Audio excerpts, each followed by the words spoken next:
En muchas de las innumerables entrevistas que brindó, Jorge Luis Borges advertía que su poesía es íntima y personalísima, mientras que su narrativa es universal, producto puro del intelecto. No obstante, hay un tema, entre otros, en el cual ambas supieron confluir: el espejo como representación simbólica del yo o del otro como él mismo, siempre como abominación. Más que de un tema, se trata de un horror, según sus propias palabras, originado en la infancia y del que no pudo librarse jamás, en cierta medida sublimándolo en obra literaria.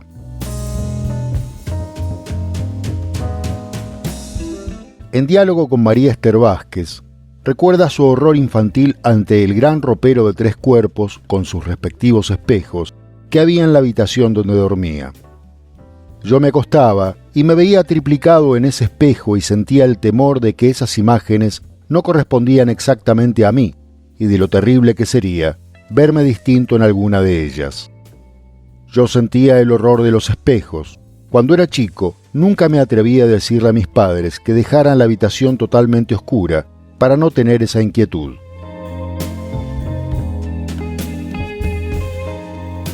Ese temor a una proyección monstruosa de sí mismo se ve reflejado en varios de sus poemas compilados en diferentes volúmenes, como en Los espejos, aparecido en El Hacedor de 1960. Yo que sentí el horror de los espejos, no solo ante el cristal impenetrable donde acaba y empieza inhabitable un imposible espacio de reflejos. Nos acecha el cristal. Si entre las 4 paredes de la alcoba hay un espejo, ya no estoy solo, hay otro, hay el reflejo que arma en el alba un sigiloso teatro.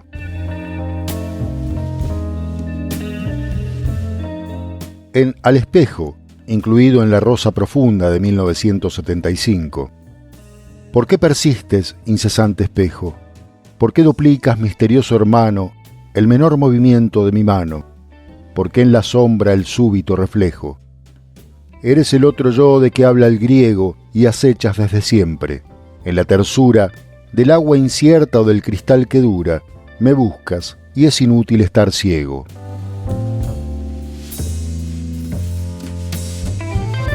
O en El espejo, en Historia de la noche de 1977. Yo, de niño, temía que el espejo me mostrara otra cara o una ciega, máscara impersonal que ocultaría algo sin duda atroz. Yo temo ahora que el espejo encierre el verdadero rostro de mi alma, lastimada de sombras y de culpas, el que Dios ve y acaso ven los hombres.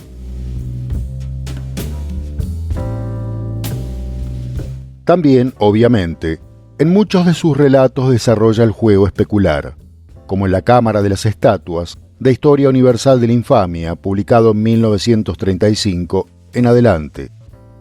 Allí aparece un espejo de forma circular, obra de Solimán, hijo de David, donde el que se miraba en su luna veía las caras de sus padres y sus hijos, desde el primer Adán hasta los que oirán la trompeta. Y en El acercamiento al Mostacim, texto aparecido en Historia de la Eternidad de 1936, y luego en Ficciones de 1944, donde se reseña una novela que se subtitula Un juego con espejos que se desplazan. El argumento, según Borges, se basa en la insaciable busca de un alma a través de los delicados reflejos que ésta ha dejado en otras. En La Biblioteca de Babel, también de Ficciones, hay espejos en los zaguanes estrechos que forman los hexágonos, donde cada uno fielmente duplica las apariencias para dar más sensación de infinitud. En el mismo volumen, la imagen monstruosa del espejo también aparece en Tlön Uqbar Orbis Tertius, donde el mundo es una serie heterogénea de actos independientes, es sucesivo, temporal, no espacial, es decir, especular. Desde el fondo remoto del corredor, el espejo nos acechaba. Descubrimos, en la alta noche, ese descubrimiento es inevitable, que los espejos tienen algo monstruoso. Entonces, Bioy Casares recordó que uno de los heresiarcas de Uqbar había declarado que los espejos y la cópula son abominables, porque multiplican el número de los hombres.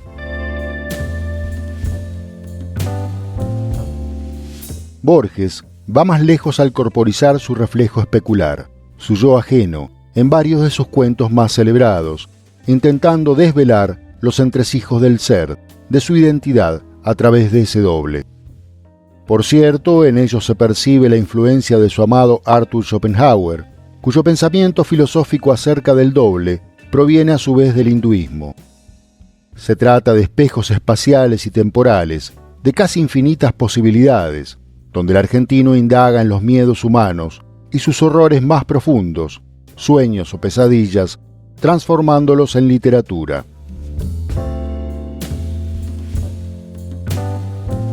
El otro, de El libro de arena, 1975, es uno de los cuentos donde Borges aborda taxativa y literalmente el tema de la imagen especular que se materializa, es decir, el otro yo borgiano. Es febrero de 1969, en Cambridge, donde el viejo Borges experimenta un encuentro casi atroz con un joven que en realidad dice vivir y estar en Ginebra en ese mismo instante. Ambos aseguran ser Jorge Luis Borges, que son dos Borges distintos y a la vez son uno.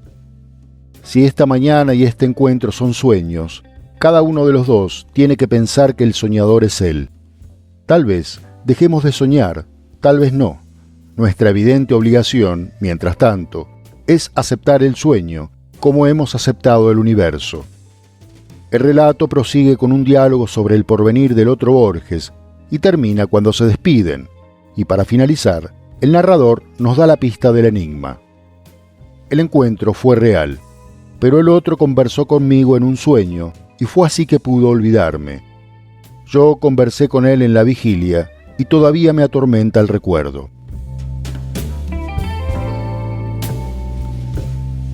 En agosto 25, 1983, compilado en La memoria de Shakespeare, 1983, por tomar un segundo y último ejemplo, narra un nuevo encuentro de Borges con sí mismo. En este caso, el narrador joven enfrenta a un yo anciano que ha bebido veneno en la habitación de un hotel, en Adrogué, lugar tan caro a la biografía borgiana. La escena recuerda a Leopoldo Lugones, quien por idéntico medio se quitó la vida en un recreo de San Fernando.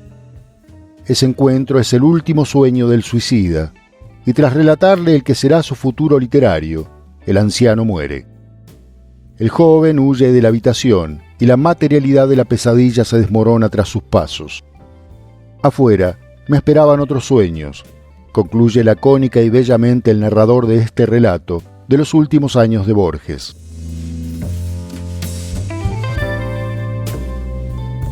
Para terminar, reproducimos en texto y audio en la voz de su propio autor la prosa breve Borges y yo, aparecida en el volumen El Hacedor, publicado en 1960. Que la disfrutes. Y no olvides compartir el video, darle me gusta, suscribirte al canal y activar la campanita para recibir todas las notificaciones. Muchas gracias.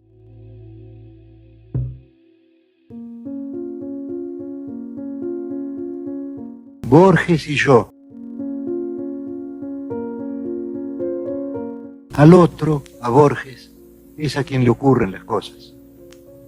Yo camino por Buenos Aires y me demoro, acaso ya mecánicamente, para mirar el arco de un zaguán y la puerta cancel. De Borges tengo noticias por el correo y veo su nombre en una terna de profesores o en un diccionario biográfico. Me gustan los relojes de arena, los mapas, las etimologías, la tipografía del siglo XVIII, el sabor del café y la prosa de Stevenson. El otro comparte esas preferencias, pero de un modo vanidoso, que las convierte en atributos de un actor. Sería exagerado afirmar que nuestra relación es hostil. Yo vivo, yo me dejo vivir para que Borges pueda tramar su literatura. Y esa literatura me justifica. Nada me cuesta confesar que ha logrado ciertas páginas válidas. Pero esas páginas no me pueden salvar. Quizá porque lo bueno ya no es de nadie, ni siquiera del otro, sino del lenguaje o la tradición. Por lo demás, yo estoy destinado a perderme definitivamente, y solo algún instante de mí podrá sobrevivir en el otro. Poco a poco voy cediéndole todo, aunque me consta su perversa costumbre de falsear y magnificar. Spinoza entendió que todas las cosas quieren perseverar en su ser. La piedra eternamente quiere ser piedra y el tigre un tigre. Yo he de quedar en Borges, no en mí, si es que alguien soy, pero me reconozco menos en sus libros que en muchos otros, o que en el laborioso rasgueo de una guitarra. Hace años yo traté de librarme de él y pasé de las mitologías del arrabal a los juegos con el tiempo y con lo infinito. Pero esos juegos son de Borges ahora y tendré que idear otras cosas. Así mi vida es una fuga y todo lo pierdo y todo es del olvido o del otro. No sé cuál de los dos escribe esta página.